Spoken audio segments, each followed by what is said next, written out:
Well, when you examine the situation currently with Axiata, and having been shortlisted but not having obtained a license from Myanmar, when you look at the Axiata P&L statement, you look at it's just over 80% comprised of Malaysia, Celcom, and Indonesia, XL. 20% is comprised of the other remaining markets for yourself. When you look at that ratio, what is the next strategy for Axiata where the regionalization thrust is concerned? For us, before I answer your question again, it's interesting to see that while we dress quite differently, we do have very similar philosophy and strategy, at least in general, and I think we should merge. Just kidding. Don't write that. Who is going to be in control? That's the issue.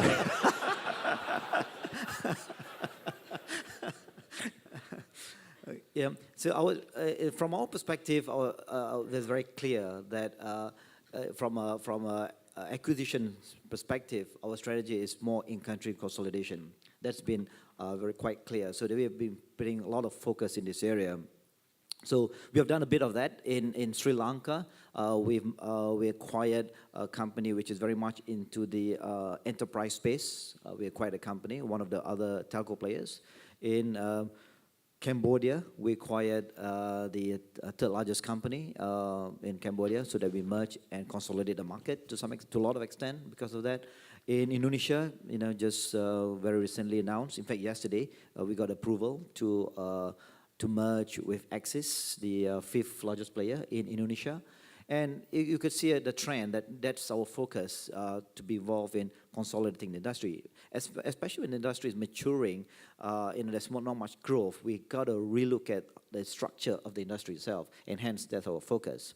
Now that doesn't eliminate the possibility of us going to new country, but again, given that we are extremely focused on ASEAN and South Asia, there's not too many of them.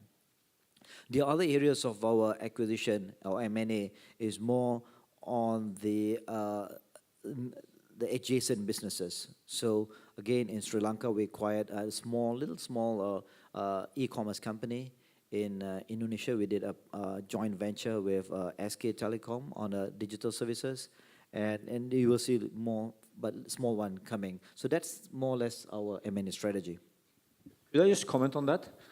Because again, I agree. Which one, the merger? Even though we dress differently. I think there is too much talk about M&A expansion and too much talk about global or regional synergies. I think in the end of the day, it's very, very difficult to create synergies across countries. Very, very difficult. I think it's much more important to look at how can you create value in a country.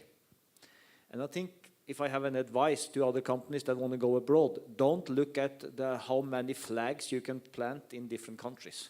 That's not going to work. Don't even look at I need to be in all these countries because I have chosen to be in this region. You have to look at this as one-on-one investment basis. You have to look at it, does it make sense? Can I create any value in this country? And that should be the focus rather than planting the flag. Secondly, I think that people are too focused on M&As rather than looking at how can other synergies be extracted. And I think both of us are not looking at the days where a mobile operator is controlling the entire value chain is gone. Because there is too much pressure on the top line now to afford having the investment and having the costs of running everything yourself. So you will see that synergies and cooperation moving forward is going to be much more focusing on doing things together, cooperating, sharing infrastructure, sharing outsourcing, even sharing spectrum in those countries that is allowed. Because you need to try to rationalize much more the investments that you do if you want to bring your services out to the real mass market where the affordability is less. And I think Digi and Celcom is in forefront on this, trying to share things. And I think that has been announced several times in Malaysia, that we are in discussion on sharing infrastructure. I think that's the type of cooperation you will have in the future, more than all the focuses on M&A deals. Gentlemen, if both of you had stayed in your respective home countries, Axiata would not now today be the number 3 most capitalized company on Bursa Malaysia just 5 years after your renaming, and Telenor would nowhere be near your $45 billion market capitalization, having your share price quintuple in the last 5 years, and yourselves at Axiata increased by fivefold your subscriber base. What will it take for shareholder value to be further realized in the years ahead in real concrete terms? Maybe with you starting, Dato Jamal. From our perspective, of course, whatever we have done in the last 5 years, we are quite happy with that. But that's just history. So for us to increase our shareholders' value, there are a couple of things we look at. One is, of course, again, looking from a revenue standpoint. How do we grow revenue? And there's not much to grow within the existing market because most of them are maturing to single-digit growth, right? In a traditional business. So we have to look at beyond our normal, what we call beyond communication, beyond mobile. So I guess we're starting to look at areas into what has been the arena of fixed line, for example, in the world of Wi-Fi, in the world of fiber. We have been expanding a bit into that.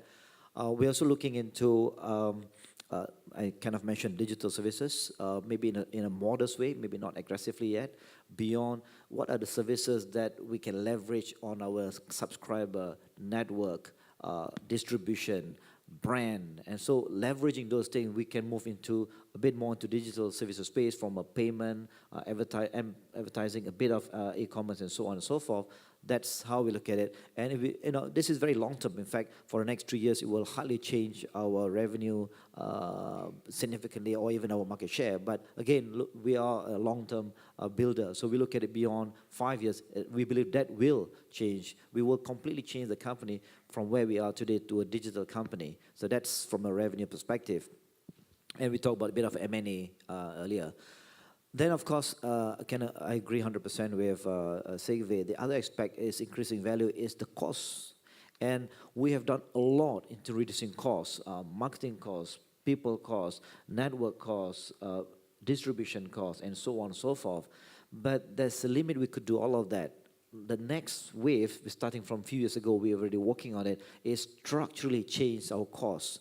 It has to be a cost structure change, not just reducing costs. Hence, among others, is to do collaboration with other players, almost every aspect of our value chain. The network, especially the biggest cost, sharing towers, sharing even network, and so on and so forth, is going to be very important across all our companies. Even looking at marketing costs, we have been so used to the traditional marketing. We are now moving very rapidly into the new media, which is extremely targeted. We can probably spend less and be more efficient in our marketing spend.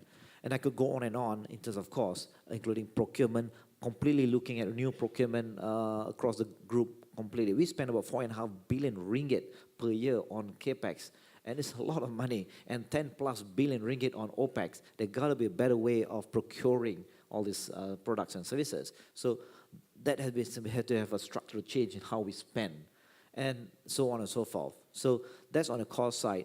And last but not least is the whole infrastructure, the IT infrastructure, the network infrastructure, and the people infrastructure. We are also looking at how best to leverage and look at very differently from how we managed in the past. IT and network for sure because of technology change. Even people, the kind of skills we are building. Now, skills in the last few years have been quite traditional telco skills and so on, marketing skills, and FMCG kind of skills, and so on and so forth. But moving forward, the kind of skill will be different. In an analytical skill, for example, extremely important to differentiate us in the future, and that's easier said than done because how many universities have this analytical degree in the first place is key. Partnership, how we look at partnership in a totally different area. Beyond communication in all the ecosystem that we are building with the banks, with the retailers, with the merchants, and so on. That is another skill. So in short, if I look at the revenue elements of how we can grow and look at costs and look at enablers, most of this will not generate within a year or so easy market, shall I say, appreciation on the value of the company. But certainly in the medium term, that will be a big difference between us today and the future, and hopefully that will increase our market cap and our market value in the future. Sigve, in the same vein, Telenor, $45 billion market cap, 43% of your revenue is coming from Asia, access to 11 direct markets, 18 more with your Vimpelcom, 43% in Vimpelcom, and Russia and Italy. How does an already large company get even larger? No, I think it's two answers to that. One is organic and one is inorganic.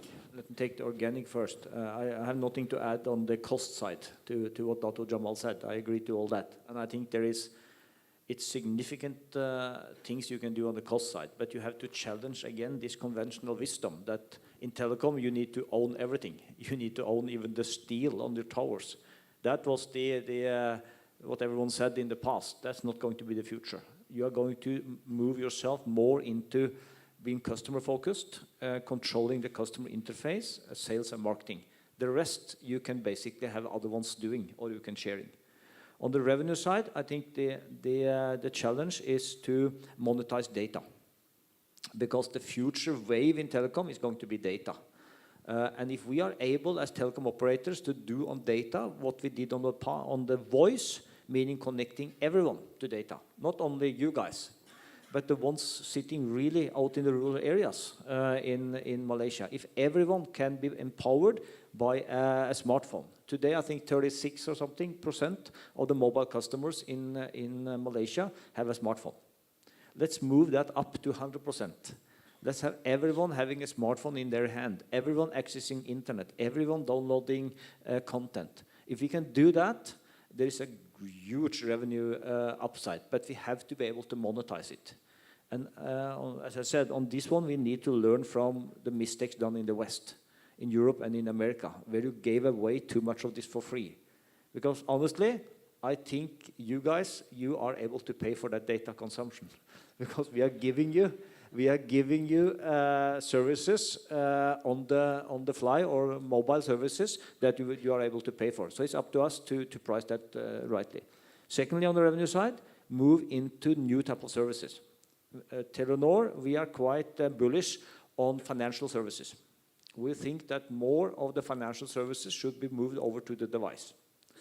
And especially in the more emerging markets. In Pakistan, for example, we own a bank. And we do mobile services transaction over the phone.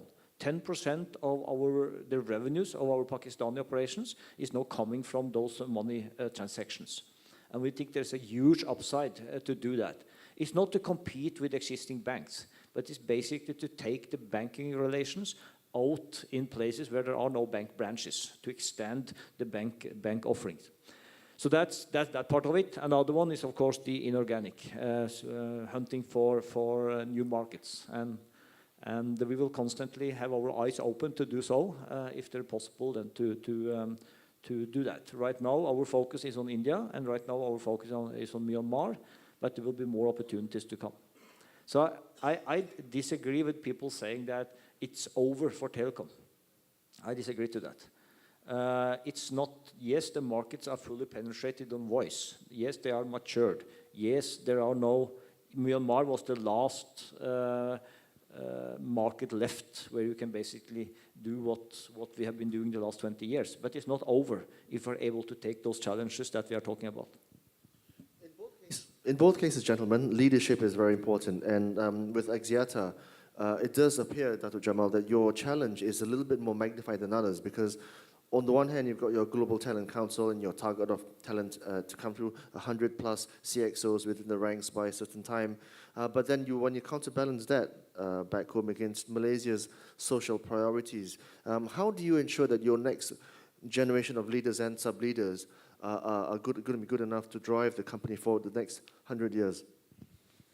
Of course, talent is my favorite topic. In fact, the first month when I joined this company, apart from our financial objectives we set up for 2015, we said to ourselves, we must build talent. And we have a couple of measurements, many measurements. One of them is we must develop 100 top-notch future CEOs and CXOs. And related to that, we must build a brand of, shall I say, a talent factory brand. it must be a talent factory, and the brand is a CV brand that everyone should be very proud of to have the word Axiata in their CV. It's not, of course, it's easier said than done, but to build a top-notch talent, we must recognize that it got to be from benchmark as in regionally or worldwide, world class. It cannot be benchmarked within. It cannot be Jago Kampung. It must be benchmark against the best in the region. So because of that, we started with the more aggressive, massive change in our management team to bring some of the best people. So the key to talent relocate is you must have top-notch management in all the companies. And if you have to drastically change the management team, which we did, the first 2 years, 50% of management team across the whole group, 50 of them will kind of either redeploy or change. The moment you brought in great people into the team, they will bring great people below them and so on and so forth. Because if you have a mediocre guy, they will bring in mediocre guys below. So you get tremendous effect all the way down. So there's no magic to it. Just we have to be extremely, quite aggressive initially to bring all these top people across the whole world, actually. We have people from, coming from GRC is kind of strange. If you look at my management team, at least initially, people, we have Dutch, we have German, we have American, we have, of course, the Chinese, Indians, and Malays, and so on and so forth. It's a very much, diversity was and is our strategy by itself. So we developed this whole team across the group, and we expect them to develop, to bring in good people. And then at the same time, then we have time for development, because once you have a pretty good management team, you can start to build management.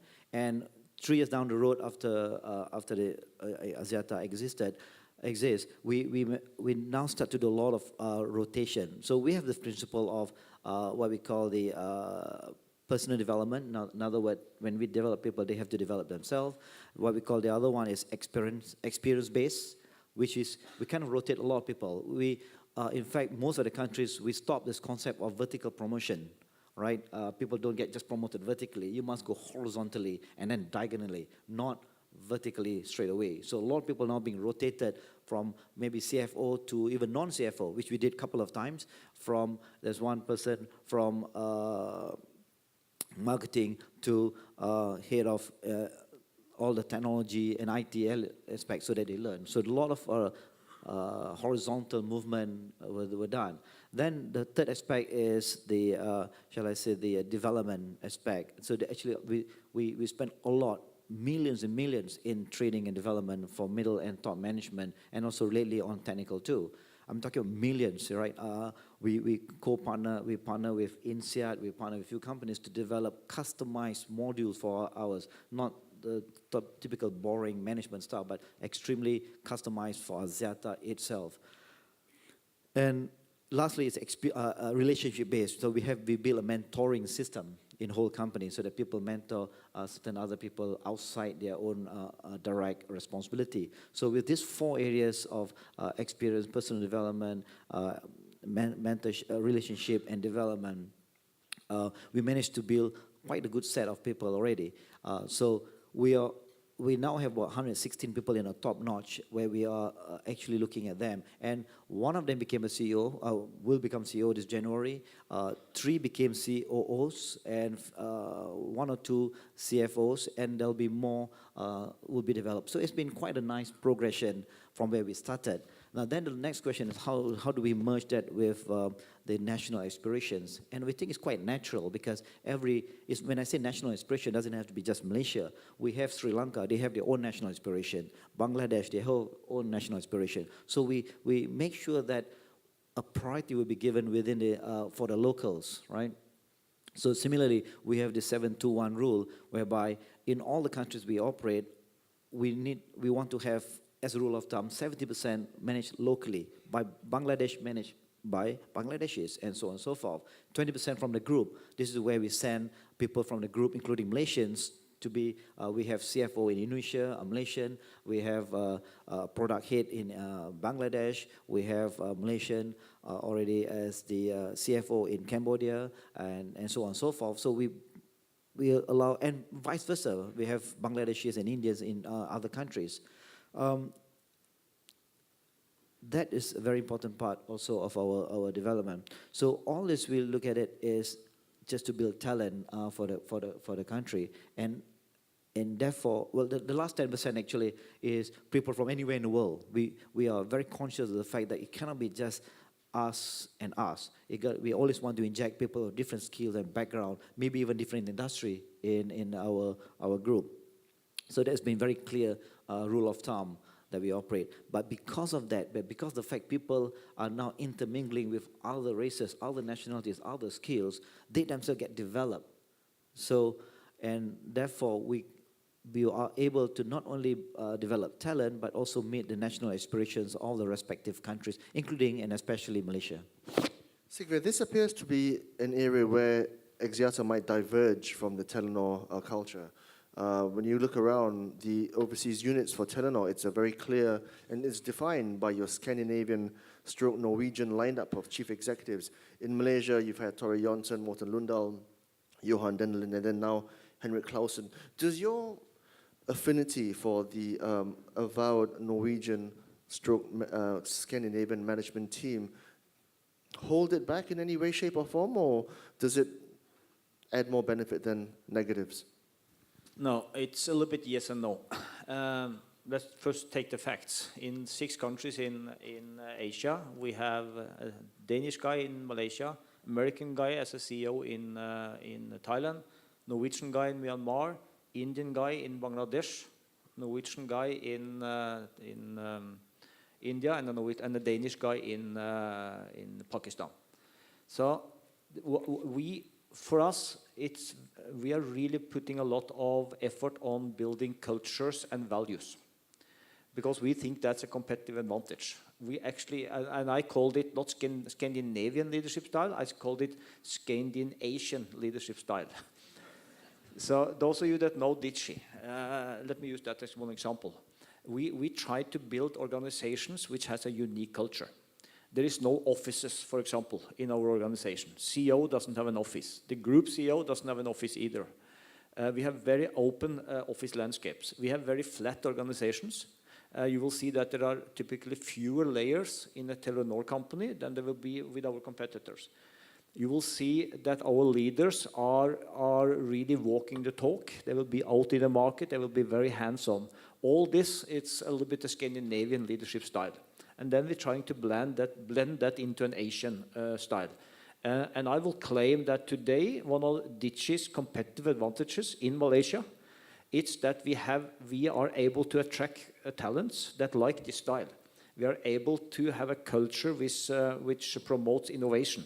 We are able to be very dynamic. We are able to be very customer-focused.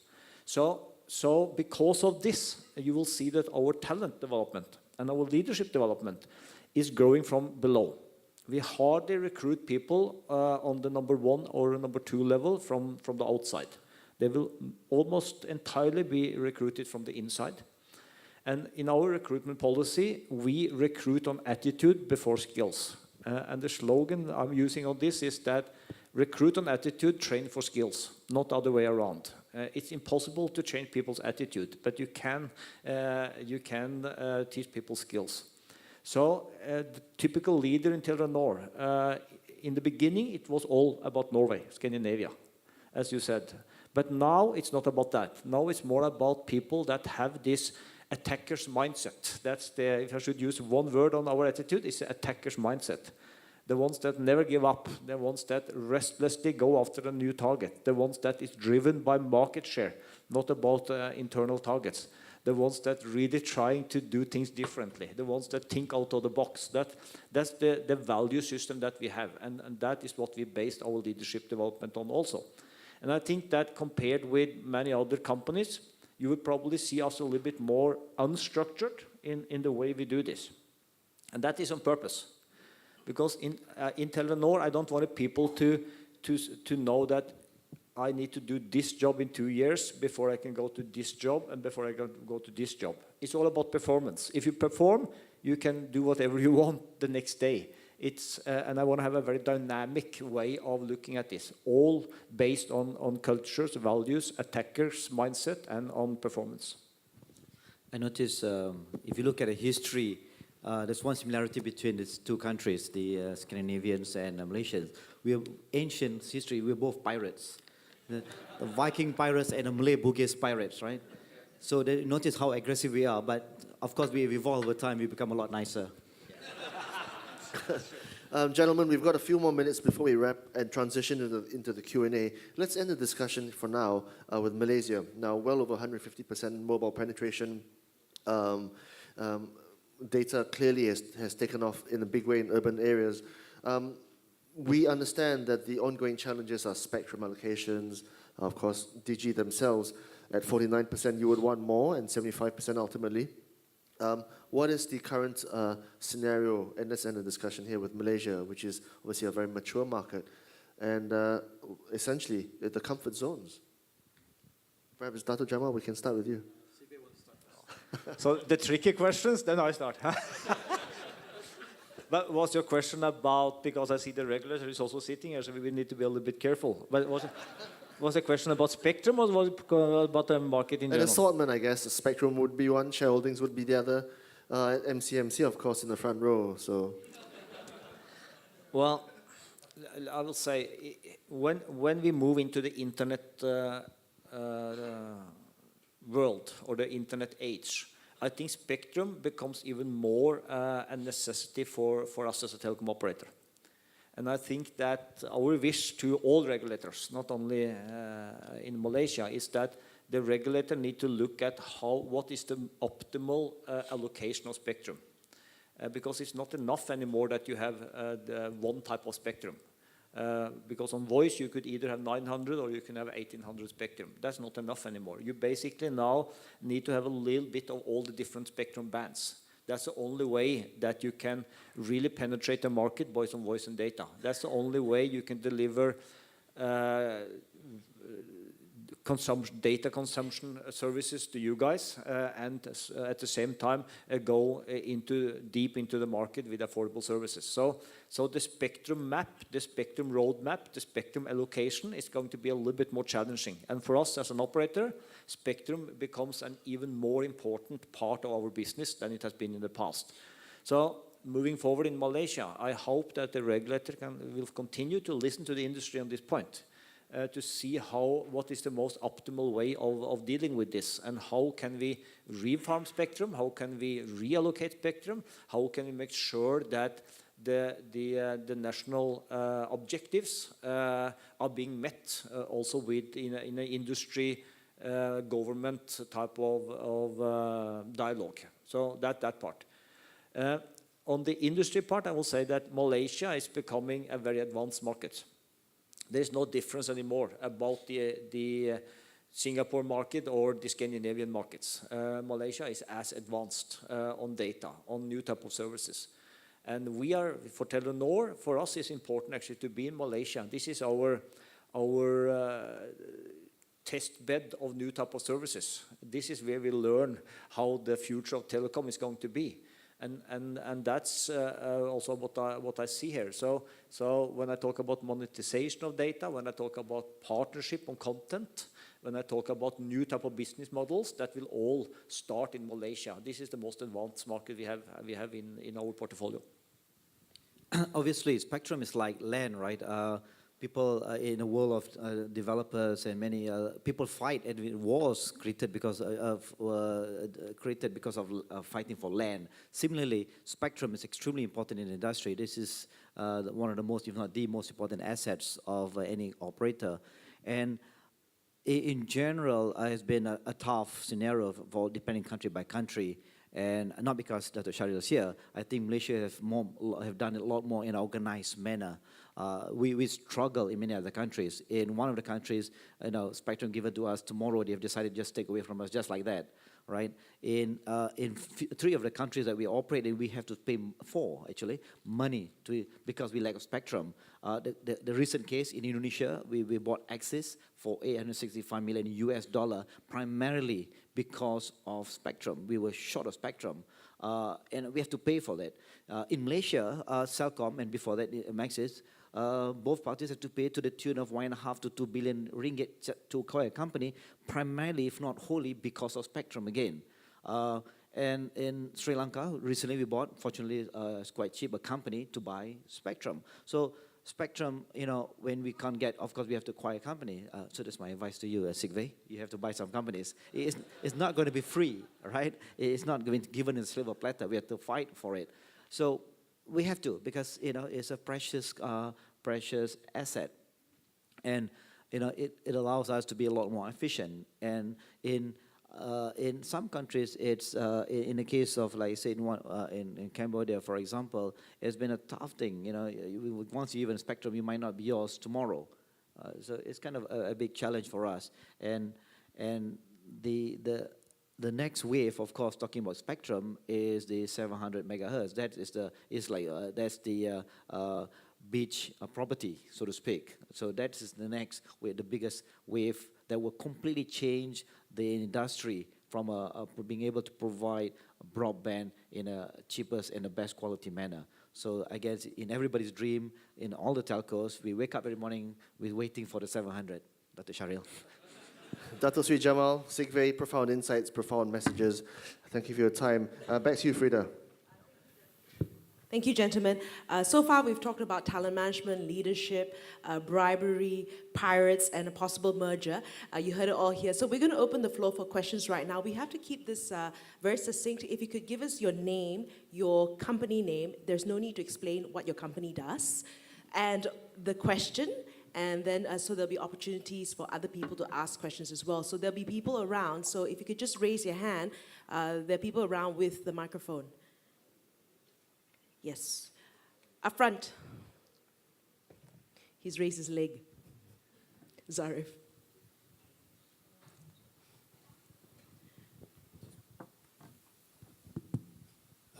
Hello. Very good morning, Tan Sri and Sigve. Very insightful. My name is Zarif Afandi, TZI. I've got maybe a two-part or three-part question, actually.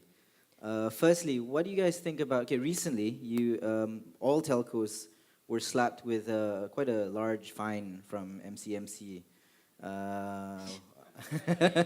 which they're there, hi there. Right. What do you attribute, though, the issues in regards to that? I mean, is it in regards to the fault of hardware that is available, or is it an operational issue? Just because I personally also have lots of issues with numerous telcos. So we'll just leave it for that one question. And then secondly, in Scandinavia, I find it quite interesting that internet is regarded as a human right. Perhaps, I don't know whether I've read this wrong. And there's some principles that say that, having access to data like internet, should be a right.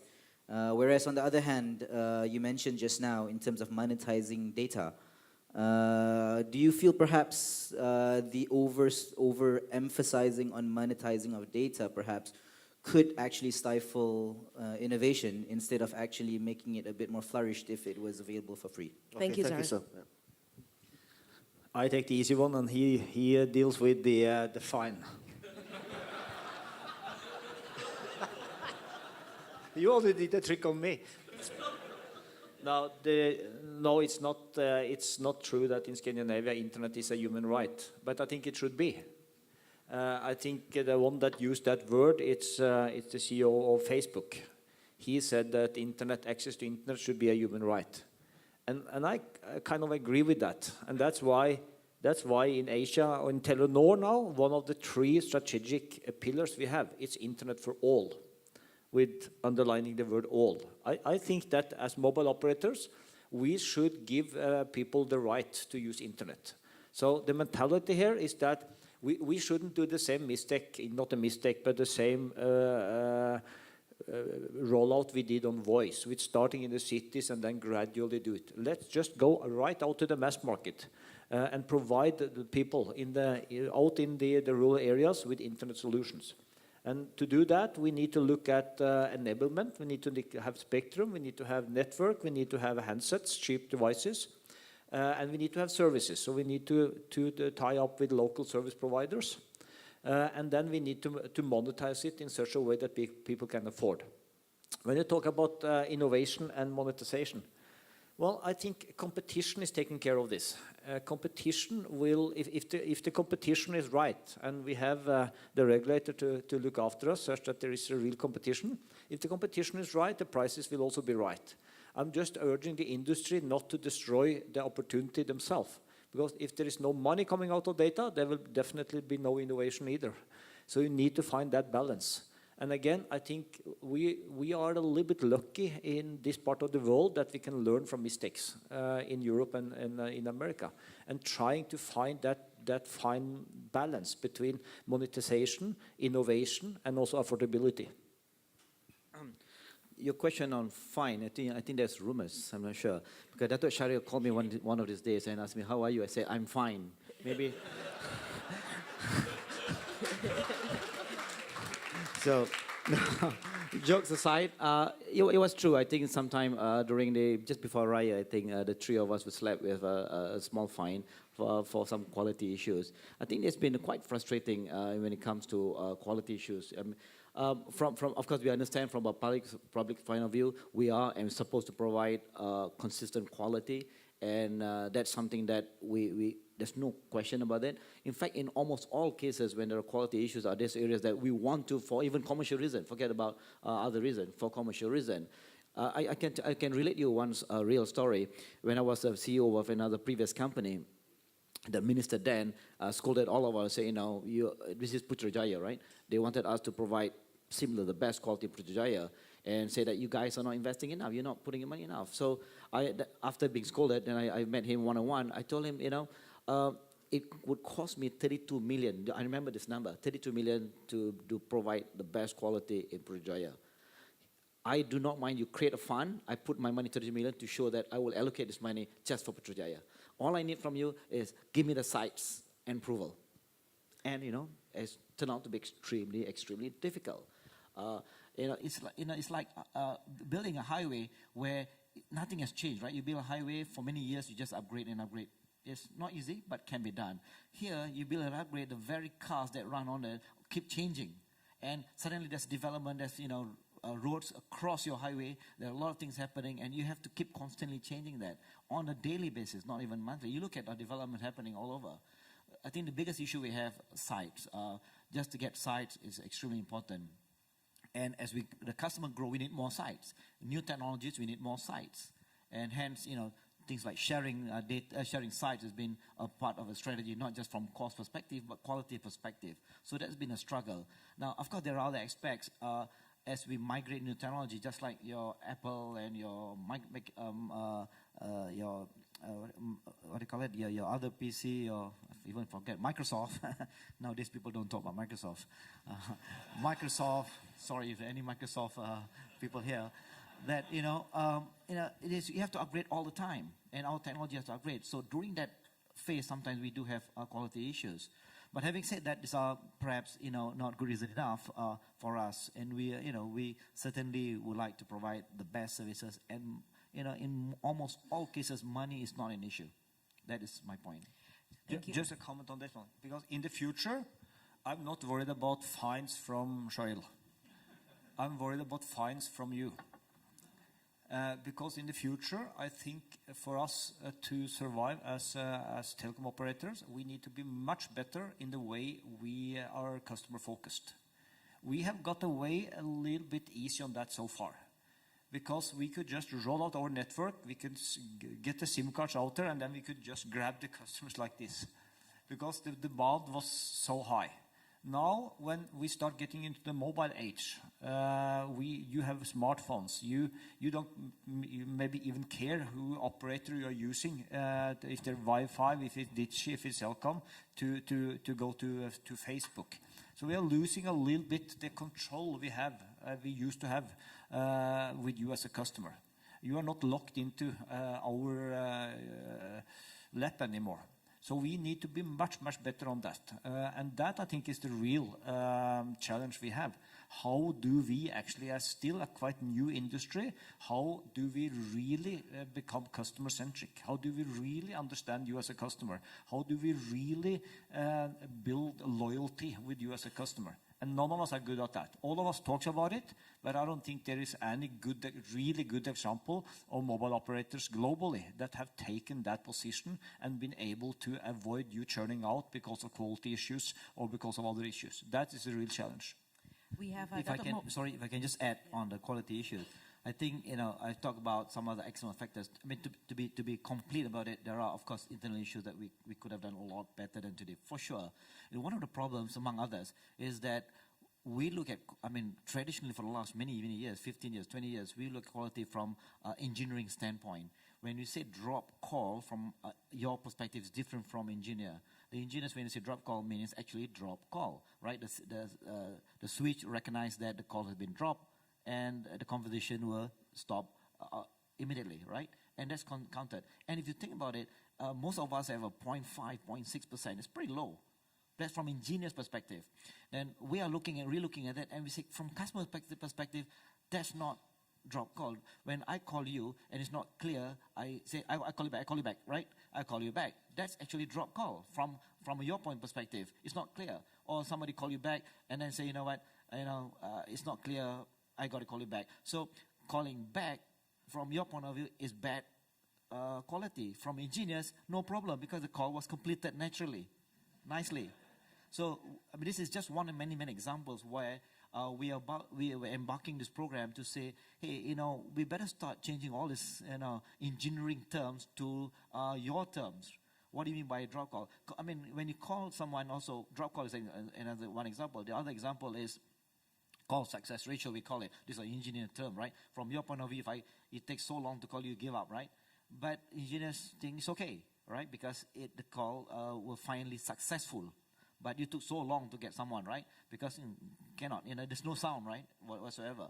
So we are now starting up, not very recently though, a couple of months ago, starting to look at program, how do we measure from your, customer's point of view?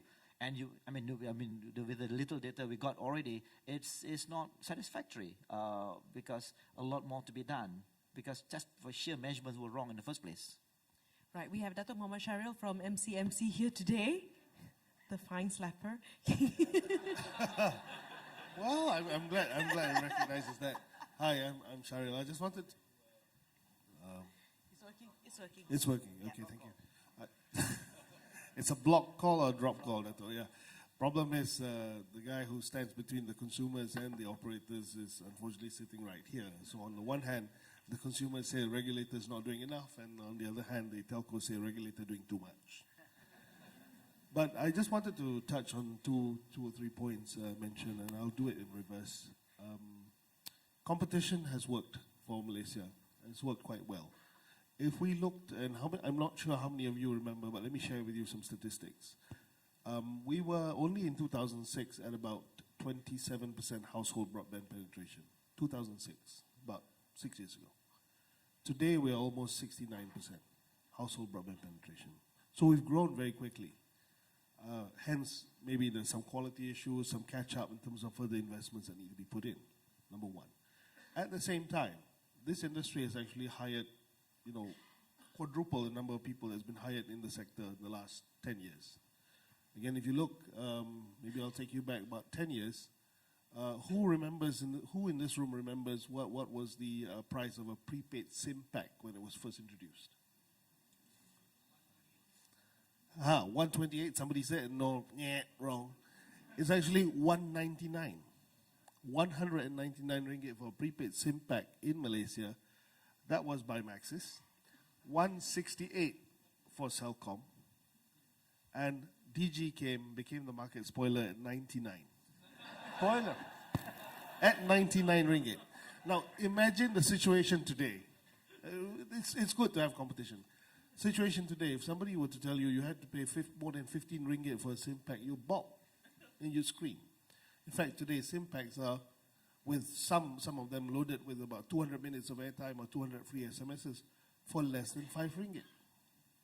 So we've seen a 97% reduction in prices, and yet at the same time the industry has been able to grow, it's been able to reinvest. So I think some of the policies that the government has put in place has worked quite well.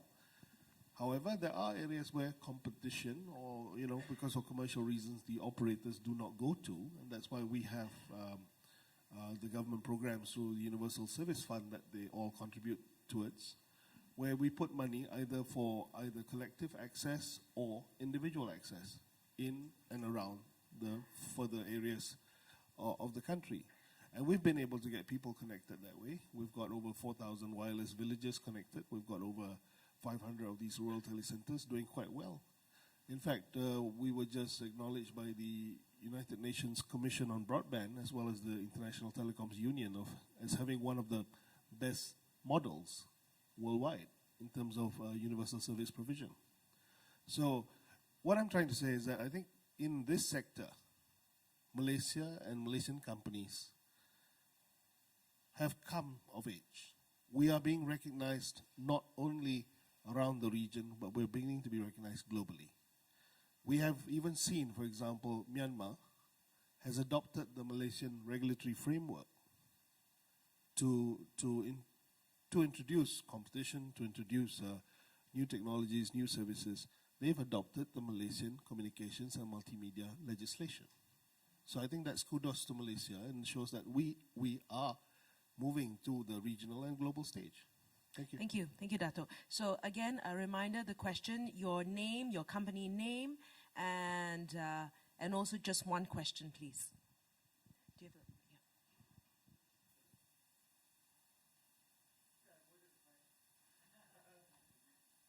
the mic works? Yeah. Hello. Okay. Thank you, gentlemen, for your sharing. My name is Tan Saihab, in transition actually from MACD. Actually, I have two questions to mind. Can we leave it to one so that after that, Okay, when time permits, we'll come back to you. You're in an industry that is providing communication services to internal staff as well as to the public. How many % of your employees are now actually working outside? That means from traditional 9 to 5. And do you foresee to advocate that kind of culture in the future? That means instead of working in the office 9 to 5 and working offsite for your staff. Thank you. Thank you. When you say working outside, you mean moonlighting Offsite. or working Off-site. offsite?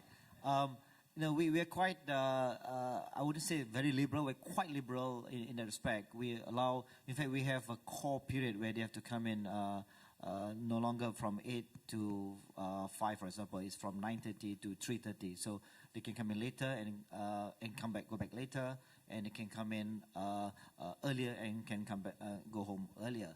And also the concept of, sometimes they have to stay back at home and do work at home for whatever reason. We are quite open to that, actually.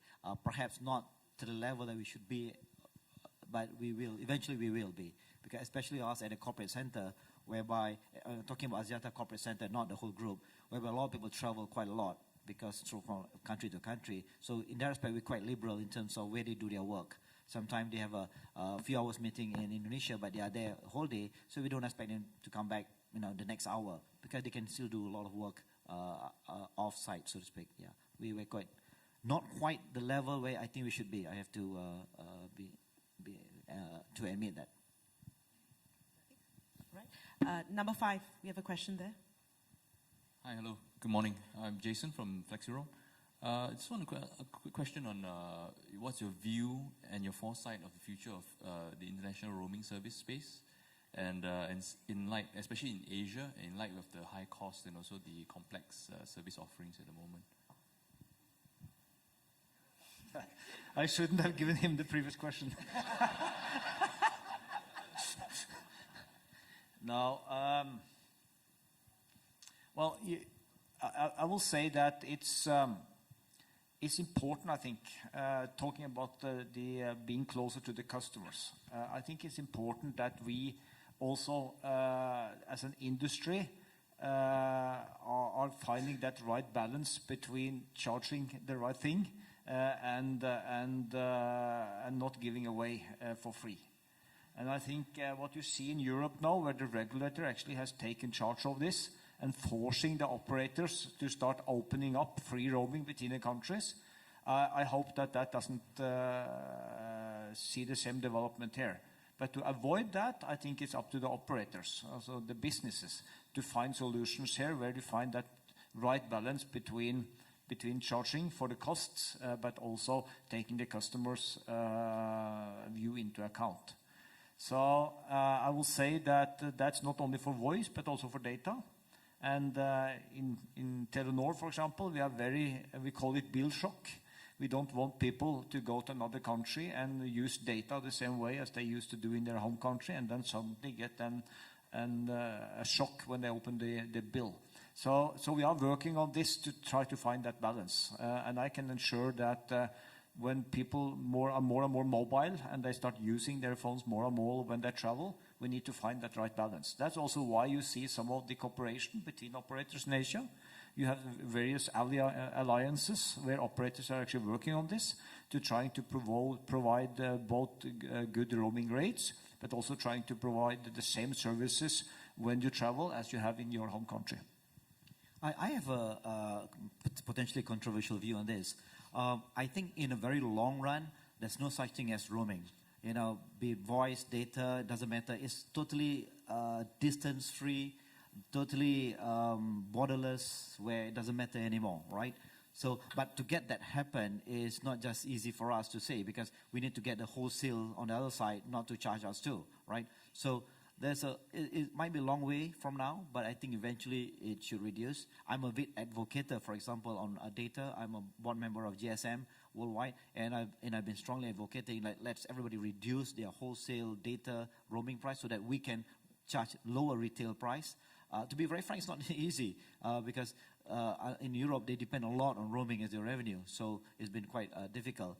But I think eventually it has to gradually reduce and eventually be eliminated. In the meantime, like Sigve said, we are doing something about it. In most of the country we operate in, where we have our own companies, our partners, there's a maximum charge that we will charge you per day on data, for example. So that it prevents you from any kind of bill shock, because we maxed out. No matter how much you spend, there's a maximum bill. We have a question there. I'm Azuddin Jud Haji Ismail from Gamit. I would like to ask, in order for us to transform Malaysia into what's global, why is it when a development order been released, it will always be putting there cabinet telecom? We are competing, we give competition, but when we do property development, it will always be compulsory. As if compulsory, the cabinet exchange must be telecom, the power must be TNB. But we are providing this privatization. Means other IPP can go in, other telcos can go in to give better services. Thank you. I didn't really get that question. Maybe I should. Dato, you got your... Thank you. Why did I even bother to wake up this morning? Short answer to your question is that we have a lot of local authorities in the country, and many of them actually have different levels of understanding as to how things are to be done. They use the word telecom generic, but we do have instances where we notice that the guy actually says, no, we only recognize Telecom Malaysia and nobody else. We've come across that situation.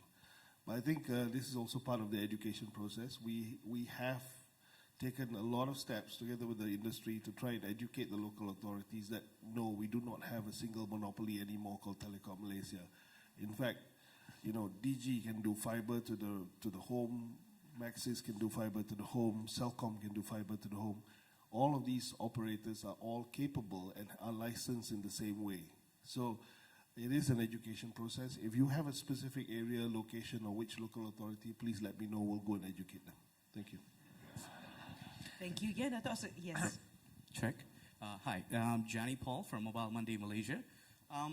As far as telco rates in Malaysia are concerned, voice and data, everyone's probably almost the same, all right? So it's very difficult to differentiate who's better, well, besides price point.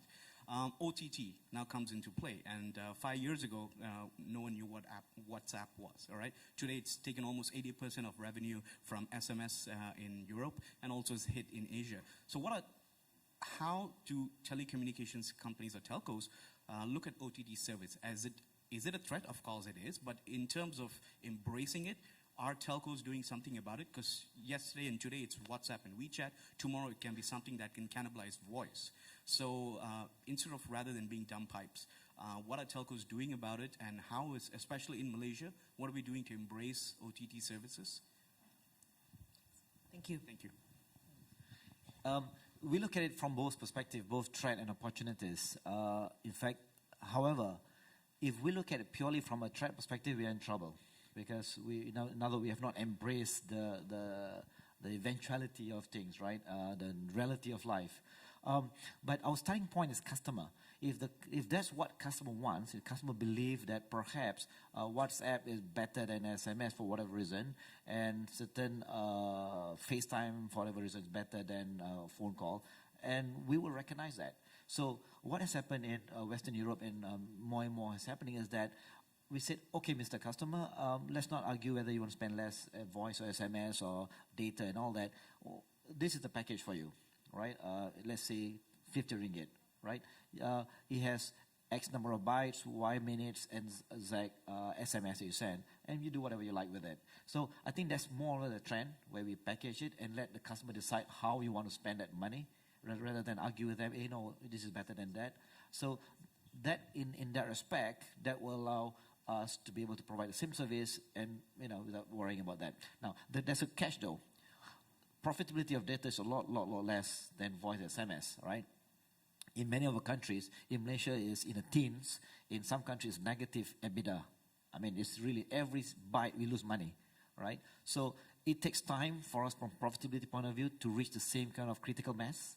We need a couple more years in most countries to reach that same volume and technology change to allow us to be same profitable. But in the meantime, I think if you look from customer point of view, is that what they want, we'll do that. Now, last but not least, we're now talking about embracing. We're looking at them and say, rather than compete, why don't I work with you and provide that service to the customer? Now, we have not done a lot of this yet, but as we speak right now, we are talking to many of them and say, why don't we work together to ensure a good quality of service to the customer? And I think in the long run, if we do that, everybody, there's no such thing as, we can avoid the win-lose situation. It's a win-win-win scenario. Let me also briefly comment on that. I also look at this as an opportunity, not a threat. And I think what we are doing about it is two things. One is trying to leverage the group that we have, both of us have, when you speak to the big global content providers. So, for example, when we speak to Facebook or WhatsApp, we speak to them as a group, and we're trying now to build link between all our operators, such that Digi, for example, can hook up to the global arrangement that we have, such that Facebook doesn't have to have arrangement with each and one of the Telenor companies. We can do that on a global backend. And you build that global backend throughout the group, and then it's easy to enable those type of services. So that's one thing we do about it, and these big content providers or OTT players, they look at us as different from what they do back in Europe or in America. Because in Norway, for example, they don't really have to talk to me as a telecom, because there are Wi-Fi solutions all over the place, and the customers can use those to access the content. Whereby in Malaysia, or even more so in Bangladesh or in Pakistan, we are the only access tool they have to get out to the mass market customers. And this is why, for example, in Bangladesh, I think is the fastest growing Facebook country on the earth right now. Not through Wi-Fi, not through internet, but through the mobile phones. So that's one part of it, the strategic alliances we have with these big global players. And we do that, we're also trying to pick up the tomorrow global players, because Facebook may be around some years from now, WhatsApp may not be around. For example, in Thailand, the popular messaging service is not WhatsApp, it's Line. Something I never heard about before some few months ago. And most of the people are using that communication service, not WhatsApp. So it's important for us then to be out there to pick up who is the tomorrow winners. The second part I want to mention is the local content. And I don't know the numbers for Malaysia, but I'm quite sure that the real content for many in the mass market would be local content. It will be Malay songs, it will be Malay stories, it will be Malaysian pictures and so on. And you need to, as an industry, we should work together with the regulator and the government, actually trying to promote those content providers. Because there are so many among the teenagers that have ideas. The only thing they need is a little bit of a funding to try out their services, and then it's a challenge to sell it. And Digi have been running this contest where we are trying to promote those local content providers. And I think we are doing another one just around the corner now. So I think local content in long run is going to be more and more important. And then for us to team up with them and give them a chance, I think it's important.